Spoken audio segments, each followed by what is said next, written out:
నమస్కారం, నా పేరు బాల. బీసీఎన్ న్యూస్ కి స్వాగతం. ముందుగా బీసీఎన్ ప్రేక్షకులకు శ్రీదేవి శరన్నవరాత్రి శుభాకాంక్షలు. ఇప్పుడు ముఖ్యాంశాలు. కేంద్ర హోంశాఖ మంత్రి అమిత్ షాతో సీఎం చంద్రబాబు భేటీ. రాజధాని నిర్మాణం, పోలవరం ప్రాజెక్టు పురోగతి, ఆర్థిక సహాయం అంశాలపై సమగ్రంగా చర్చ.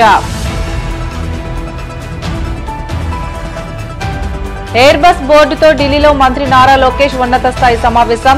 ఏపీలో విమానాల తయారీ యూనిట్ ఏర్పాటుకు కీలక ప్రతిపాదన.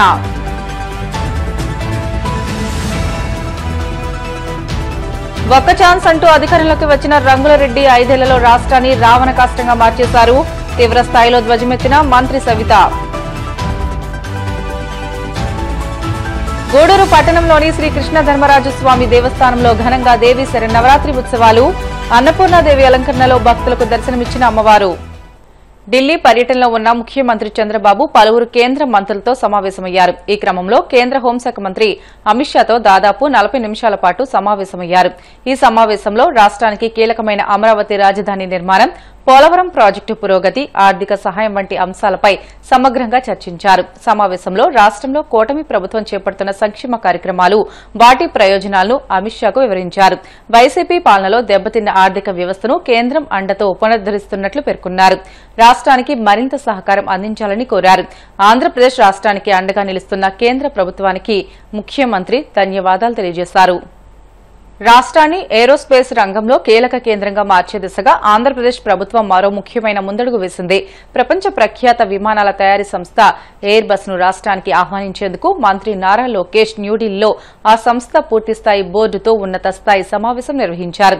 మేక్ ఇన్ ఇండియా అవకాశాలను పరిశీలించేందుకు తొలిసారిగా భారత్ కు వచ్చిన ఎయిర్ బస్ బోర్డు ముందు మంత్రి లోకేష్ ఒక ఆకర్షణీయమైన ప్రతిపాదన ఉంచారు. ఈ భేటీలో ఎయిర్ బస్ చైర్మన్ రెనీ ఓబెర్మెన్ తో పాటు సంస్థ ఉన్నతాధికారులు పాల్గొన్నారు. ఏపీలో కేవలం ప్రధాన యూనిట్ ను మాత్రమే కాకుండా దానికి అనుబంధంగా టైర్ 1, టైర్ 2 సరఫరాదారులు, ఇతర భాగస్వాములతో కూడిన ఒక ఇంటిగ్రేటెడ్ ఏరోస్పేస్ క్లస్టర్ ను ఏర్పాటు చేయాలని ఆయన కోరారు.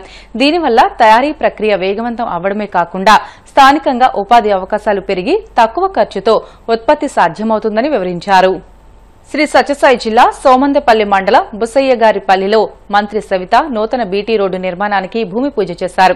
ఈ సందర్భంగా ఆమె మాట్లాడుతూ ఒక్క ఛాన్స్ అంటూ అధికారంలోకి వచ్చిన రంగులరెడ్డి 5 ఏళ్లలో రాష్ట్రాన్ని రావణ కాష్టంగా మార్చారని, గాలికొచ్చిన పార్టీని ప్రజలు గాల్లోనే కలిపారని విమర్శించారు. పోలవరం, మెగా డిఎస్సీ, సిపిఎస్ రద్దు వంటి హామీలు కేవలం మాటలకే పరిమితమయ్యాయని ఆగ్రహం వ్యక్తం చేశారు.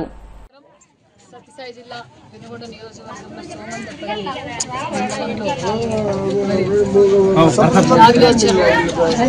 పంచాయతీకి మరి NH-44 నుంచి పీపీ తాండా వరకు 3 కోట్ల నిధులతో ఈరోజు భూమి పూజ కార్యక్రమంలో నియోజకవర్గ వ్యాపకంగా కొన్ని సంవత్సరాలుగా గత ప్రభుత్వం గాలికి వదిలేసింది. మరి అలాంటివి ఎన్నో సమస్యలతో మేము ఎన్నికల సమయంలో మాట చెప్తా, ఆ మాట ప్రకారం 5 మండలాల్లో కూడా కొన్ని సంవత్సరాలుగా నెరవేరిన కోరిక ప్రజలందరికీ మాట నిలబెట్టుకున్నాం. అదేవిధంగా ఎన్నికల సమయంలో నేను కూడా ఈ 3 కోట్ల రూపాయలతో వేస్తున్న పీపీ తాండా వరకు వేస్తున్న రోడ్డు సుమారుగా 10 గ్రామాలకు 10 గ్రామాల దాకా ప్రజలు ఇబ్బంది పడేవారు. 2 మండలాలకు కూడా టైఅప్ ఉంది పంచాయతీ. ఈ రోడ్డు సుమారుగా 3 కిలోమీటర్ల దాకా 6 కిలోమీటర్ల దాకా ఈ రోడ్డు పనులు కూడా దగ్గరలో ఈరోజు భూమి పూజ చేస్తాం. 1-2 నెలల్లో పూర్తి చేస్తామన్న విషయాన్ని కూడా తెలియజేస్తూ ప్రజలు కూడా మేము ఎన్నికల సమయంలో మాటిచ్చాం. ఇంత ప్రభుత్వం వేస్తానని చెప్పి ఓట్లు వేయించుకొని దగా చేయడం మీకు అందరికీ తెలుసు. మరి ఇక్కడ ఆ సమయంలో మరి విద్యార్థులు కావచ్చు, వృద్ధులు కావచ్చు, గర్భిణీ స్త్రీలు కావచ్చు, ఏదైనా హాస్పిటల్కి అంబులెన్స్ రావడానికి కూడా చాలా ఇబ్బంది పడేవారమని ఆ రోజు చెప్పడం, మేము మాట చెప్పడం, ఈ రోజు మాట నిలబెట్టుకున్నాం. దానితో పాటు ఒక పక్క రోడ్లతో పాటు మేము ఎన్నికల సమయంలో ఏదైతే మాట చెప్పామో ఆ మాట ప్రకారం సూపర్ 6 పథకాలు అమలు పరుస్తూ ఈరోజు RMB రోడ్ పార్ట్ హోల్స్ అన్ని పూర్తి చేస్తూ, ఒక పక్క NRGS రోడ్డు ద్వారా CC రోడ్లు, డ్రైనేజీలు, బీటీలు వేస్తూ మరి అనేక అభివృద్ధి కార్యక్రమాలు, సంక్షేమ పథకాలతో పాటు మేము ఎన్నికల్లో చెప్పనివి కూడా ఎన్నో సంక్షేమ పథకాలు కూడా ఈరోజు ప్రజలకు అందజేస్తున్నాం. ఒక పక్క పోలవరం చేస్తున్నాం, ఒక పక్క అమరావతి చేస్తున్నాం, నేషనల్ హైవేస్ చేస్తున్నాం. మరి అదేవిధంగా PPP మోడల్లో గతంలో ఏదైతే రాష్ట్ర భారతదేశం అంతా PPP మోడల్లో ఎయిర్పోర్ట్ ఇచ్చారు, హైవేలు జరుగుతున్నాయి. మరి ఈరోజు మెడికల్ కాలేజీలు మేము తెచ్చామని 17 కాలేజీలు పూర్తి చేసినట్టు సమస్య రాదు. మరి అలాగే గాలి కొదిలేయడం మాకు ఇష్టం లేక ఇదే జగన్మోహన్ రెడ్డి గారి గతంలో 14-19లో మేము అనేక సంక్షేమ పథకాలు చేశాం, అనేక అభివృద్ధులు అర్థంలో ఆగిపోయిన 80%, 70% కూడా బీసీ హాస్టల్స్, బీసీ గురుకులాస్ మరి గాలి కొదిలేశారు. అమరావతి రాజధాని అని చెప్పి ఆ రోజు ఓటేయించుకుని రాజధాని 3 ముక్కలాట ఆడారు. పోలవరం పూర్తి చేస్తాం, గంటలో చేస్తాం, 6 నెలల్లో పూర్తి చేస్తామని పోలవరం మరి ఇరిగేషన్ ప్రాజెక్టులకు అన్నిటికీ గాలిలో వచ్చి భూమి పూజలు చేసిపోయారు. మరి అన్ని గాలి కొదిలేశారు. మరి మేము ఈరోజు పార్టీలతోనూ ప్రభుత్వాలతోనూ అంటే గతంలో వాళ్ళు చేశారు కదా భూమి పూజలు అని చెప్పి మేము అలా గాలి కొదిలేయలేము. ప్రజల సంక్షేమమే మా అభివృద్ధి, మా ధ్యేయంగా మేము పనిచేస్తూ ఈరోజు మెడికల్ కాలేజీలు కూడా గాలి కొదిలేస్తే ఇబ్బంది అవుతుంది. ప్రజలు, విద్యార్థులు మరి నాణ్యతమైన ఆరోగ్యంతో పాటు నాణ్యతమైన విద్య కూడా అందజేయాలని చెప్పి ఈరోజు పీపీపీ మోడల్లో 10 మెడికల్ కాలేజీలు ఫస్ట్ ఫేజ్లో పూర్తి చేస్తాం, మిగతా 7 కూడా పూర్తి చేస్తామనే విషయాన్ని కూడా తెలియజేస్తున్నాం. తిరుపతి జిల్లా గూడూరు పట్టణంలోని టవర్ క్లాక్ సెంటర్ సమీపంలో ఉన్న శ్రీకృష్ణ ధర్మరాజు స్వామి దేవస్థానంలో దేవీ శరన్నవరాత్రి ఉత్సవాలు వైభవంగా జరుగుతున్నాయి. ఉత్సవాల్లో భాగంగా అమ్మవారు శ్రీ అన్నపూర్ణాదేవి అలంకరణలో భక్తులకు దర్శనమిచ్చారు. మంగళ వాయిద్యాలతో మాడవీధి ఉత్సవం ఘనంగా నిర్వహించారు. సాంస్కృతిక కార్యక్రమాల్లో భాగంగా ఏర్పాటు చేసిన పాట కచేరీ భక్తులను విశేషంగా ఆకట్టుకుంది. భక్తులు పూజా కార్యక్రమాల్లో పాల్గొని తీర్థ ప్రసాదాలు స్వీకరించారు.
అక్టోబర్ 4న సుమారు 2.90 లక్షల మంది ఆటో డ్రైవర్లకు 15,000 చొప్పున కూటమి ప్రభుత్వం అందించబోతుందని టీడీపీ ఎమ్మెల్యే నజీర్ అహ్మద్ తెలిపారు.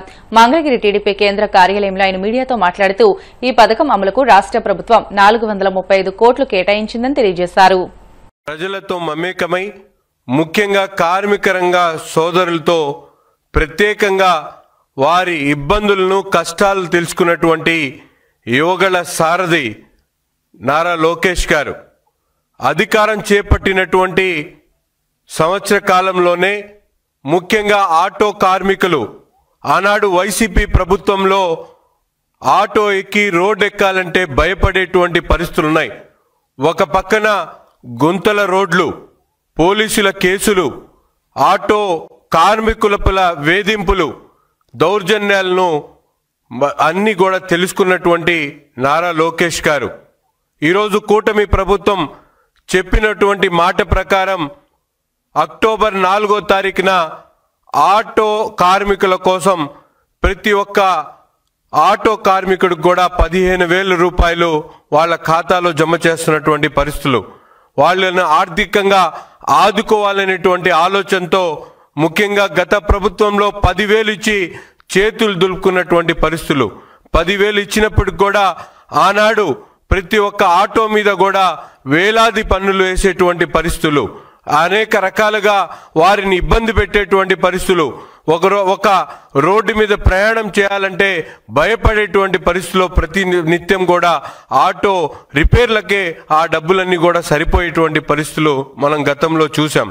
ఈరోజు కూటమి ప్రభుత్వం ఏర్పడిన తర్వాత రాష్ట్రంలో 1400 కోట్ల రూపాయలతో రాష్ట్ర రహదారులతో పాటు జిల్లా రహదారులన్నీ కూడా మరమ్మతులు చేసినటువంటి ప్రభుత్వం ఈ కూటమి ప్రభుత్వం.